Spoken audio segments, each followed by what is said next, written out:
Now, Vanessa, let me welcome you to the program. And well, kind of in a sense, staying in the same vein, because we're talking about data collection, bulk data collection in the broad sense, but actually looking in a bit more detail at what we were talking about on Monday with respect to anti-Semitism.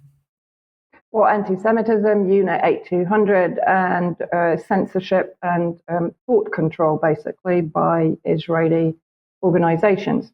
So this was an article that did actually appear in The Guardian. I think it was first published at the end of June and then was updated. Exclusive Israeli documents show expansive government effort to shape US discourse around the Gaza war. So let's have a look at what it actually says. The authors of this article are Lee Fang and I've got Mike Paulson, I think. So last November, just weeks into the war in Gaza, Amichai Fikli, a brash 42-year-old Likud minister, so the same party as is led by Netanyahu, was called into the Knesset to brief lawmakers on what could be done about rising anti-war protests from young people across the United States, especially at elite universities. He's since led a targeted push to counter critics of Israel, and The Guardian has uncovered evidence showing how Israel has relaunched a controversial entity as part of a broader public relations campaign to target said protests at US college campuses. So let's have a look. The Concert, which is basically this nexus of organizations that are also described as a PR commando unit, referred to a sprawling relaunch of a controversial Israeli government program initially known as Killer Shlomo, designed to carry out what Israel called very sinister mass consciousness activities targeted largely at the US and Europe. Concert is now known as the Voices of Israel, previously worked with groups spearheading a campaign to pass so-called anti-BDS state laws that penalize Americans for engaging in boycotts or any other nonviolent protest of Israel. So then let's have a look at what they then say. It's worth reading this whole article because it is very detailed. Another group, CyberWell, a pro-Israel anti-disinformation group, led by former Israeli military intelligence and Voices officials, the Voices of Israel, has established itself as an official trusted partner to TikTok, Meta, helping both social platforms screen and edit content. A recent CyberWell report called for Meta to suppress the popular slogan "From the river to the sea, Palestine will be free," unfortunately not explaining that that was actually a statement put out by the Likud party originally. A spokesperson for CyberWell responded that it receives no government funding whatsoever from any country, and the organization's leadership is neither affiliated with nor compensated by Voices for Israel. The spokesperson added that CyberWell's funding comes from private donors from across a broad spectrum of political, religious, and communal interests committed to combating digital anti-Semitism. Well, that's very interesting because what I actually discovered when I started looking into this, when Mike pointed me towards this labyrinth bunny hole, was that the original authors had actually written a follow-up article on Lee Fang's private Substack, pro-Israel group censoring social media, led by former Israeli intelligence officers. Again, I really recommend reading this. It's full of details that were not in the Guardian original article. So what does he then say?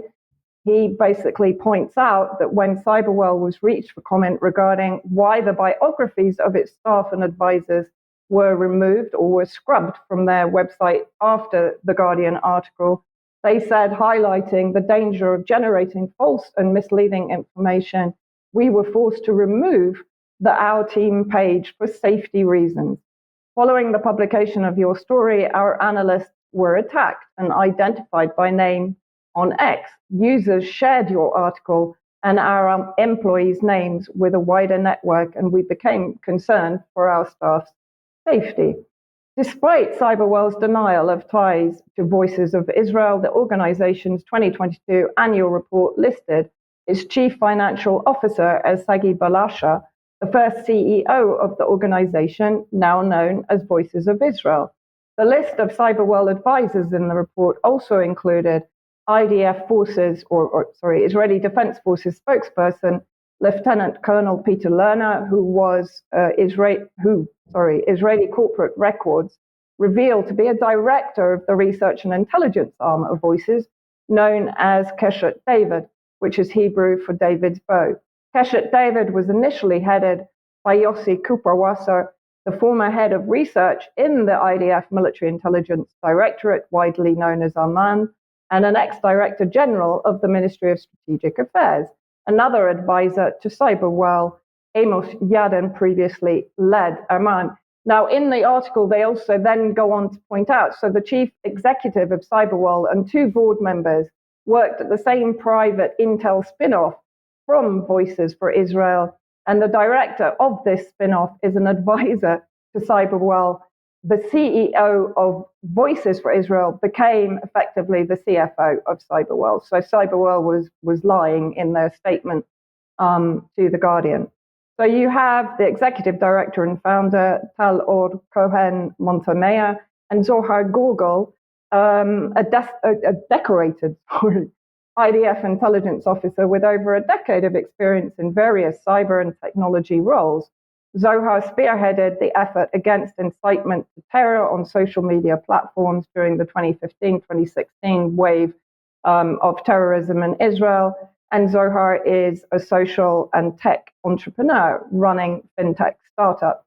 So there you have immediately the connection to 8200, but it goes on. If we look at our story, so basically here it states that it was established between Tal-Or and Zohar Gorgel. And then if we go on and look at other employees within the organization, so you have here Jonathan Hezroni, the digital policy and compliance analyst. He holds an MA in government, summa cum laude, and an LLB with distinction in law from Reichman University. Jonathan was admitted into the Israeli Bar Association in 2022 as a former analyst and analyst team leader in the research department of the IDF, military intelligence. He has extensive experience. And then if we look at the advisor, which was mentioned in the Li Fang subsequent article to The Guardian article, Major General Amos Yadlin, with over 40 years of service in the IDF. Yadlin served as the former chief of the IDF's military intelligence. So he was the chief, basically, we assume, of at least of one of the units, including perhaps the 8200. Prior to that, he served as defense attaché to the United States. Recently, Amos completed his position as the director of the Institute for National Security Studies at Tel Aviv University. And then when I basically went to the CyberWell website, if you look at the bottom right-hand corner, Mike and I had a slight disagreement of this. I feel that it is being basically slightly hidden from view. They are proudly funded, if I then blow up what it says in that bottom right-hand corner, proudly funded by the UJA-Federation New York, United Jewish Appeal, the Federation of Jewish Philanthropies in New York, which is clearly part of the Zionist movement nexus, which is encouraging operations like the birthright voyages to Israel. In other words, the indoctrination of young Jewish teenagers and even younger in the United States. Then I started to look into the board of the UJA New York, and you here have Linda Morels. You can freeze frame this to read about her on the website. But what was really interesting, when I went to her LinkedIn profile, guess who she used to work for? For 15 years and 4 months, she was at the Tony Blair Institute for Global Change, board member, so from January 2017 until fairly recently, April 2023. And prior to that, she was a board member at the Tony Blair Faith Foundation. Isn't that bizarre that Tony Blair's name crops up in what is effectively a Zionist nexus? So coming back to CyberWell, this was part of their recommendations to the Meta oversight board. So CyberWell suggests the following content moderation measures be applied from the militarized group's approach to the phrase from the river to the sea due to the real world harm being committed under the slogan. So they're talking basically about posts on X and Facebook, Instagram, all of the meta complex, basically. So reduce ranking in the newsfeed, reduce in search, reviewing related hashtags that are sparking or mobilizing real world harm, prohibit use of ads, fundraisers, commerce surfaces, and monetization tools when using this phrase. And then from their website itself, these are basically quick facts 2023. So it's saying it was founded in 2022. It monitors 5 platforms: X, TikTok, Facebook, Instagram, and YouTube in 2 languages, Arabic and English, location in Tel Aviv. 6,000 pieces of content vetted and counting. 150,000 pieces of content flagged as highly likely to be anti-Semitic, waiting for review. And what is their success rate on getting this content removed? 32.1% average rate of removal across all platforms in 2023. There it says data speaks louder than words. So here we have Unit 8200, effectively Israeli military spy unit, censoring posts on all of the Meta platforms and getting them removed. And I can't recommend again and again highly enough to listen to the interview that Mike and I did with David Miller on the Zionist movement in Britain, but he does also include the United States. But I think the more we go into this, Mike, the more really sinister this entire movement is and how it's affecting every sector of our daily lives, basically, and our freedom of speech.